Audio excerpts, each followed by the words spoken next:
मर गए बाबा जी, मर गए। बेड कम पड़ गए, हॉस्पिटल कम पड़ गए, दवा कम पड़ गई, शमशान कम पड़ गए फूकने के लिए। लाखों लोगों की मौत का कारण एलोपैथी है। वो कोरोना से एक्सपायर हो गया। अभी चुप बैठे हैं आप। वो किसी अंग्रेज के केमिकल इंजेक्शंस में नहीं है। रामदेव को गिरफ्तार करो। उनका पाप भी कोई नहीं कर सकता स्वामी रामदेव को। नमस्कार, एक बार फिर स्वागत करता हूं आपका। रामकिशन यादव यानी योग गुरु बाबा रामदेव।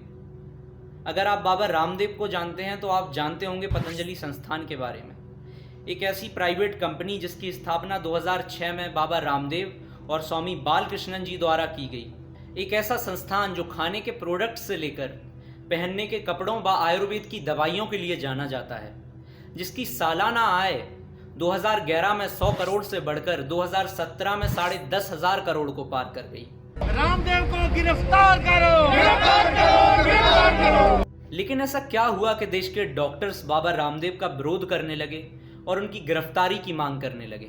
लाखों लोगों की मौत का कारण एलोपैथी है।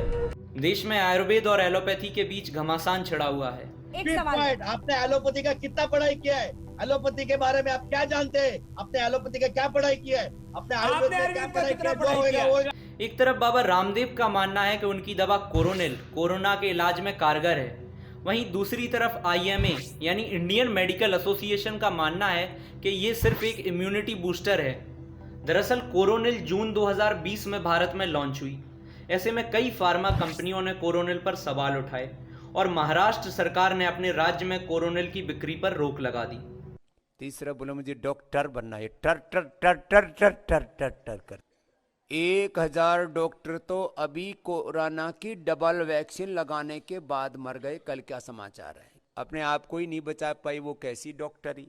तो मैंने कहा डॉक्टर बनना है तो स्वामी रामदेव जैसा बन, जिसके पास में कोई डिग्री नहीं और सबका डॉक्टर है। इस वीडियो को देखने के बाद डॉक्टर्स की नाराजगी साफ देखने को मिली।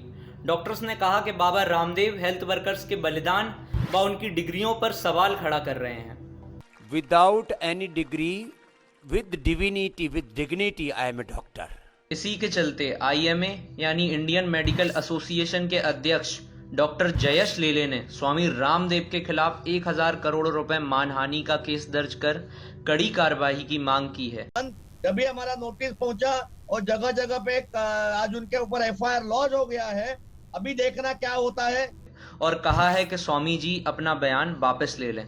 बाबा रामदेव ने भी अपना बयान वापस लेते हुए कहा कि वो पूर्ण रूप से एलोपैथी के खिलाफ नहीं है।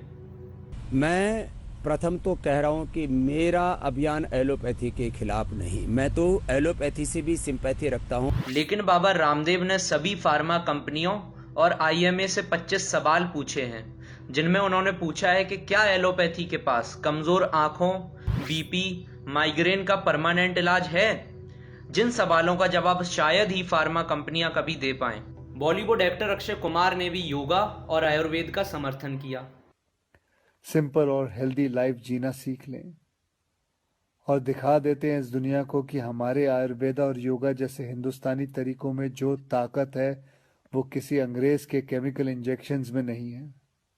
कोरोनिल और आयुर्वेद पर उठ रहे सवालों का देशवासियों ने ट्वीट कर जवाब दिया। एक व्यक्ति लिखते हैं कि सन्यासी कुछ ना करे तो भिखारी, सन्यासी काम करे तो व्यापारी।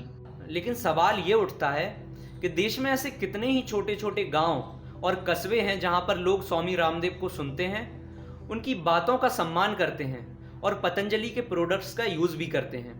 ऐसे में जब स्वामी जी डॉक्टर्स पर, वैक्सीन्स पर सवाल उठाते हैं तो कहीं ना कहीं प्रभाव उन लोगों पर भी पड़ता है।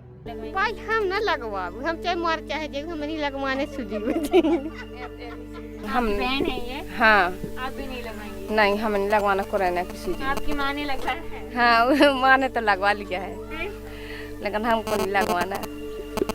कोई कारण है? हाँ, हमको डर लगता है कहीं हम भी चले जाए तो। एक दूसरे पर सवाल खड़े करने से ज्यादा जरूरी है ऐसे समय में एलोपैथी और आयुर्वेद साथ आएं और इस बीमारी से, इस महामारी से हमारे देश को बाहर निकालने में मदद करें। इस बारे में आपकी क्या राय है, हमें कमेंट्स में ज़रूर बताइए। मैं मिलूंगा आपसे एक नई वीडियो के साथ। धन्यवाद।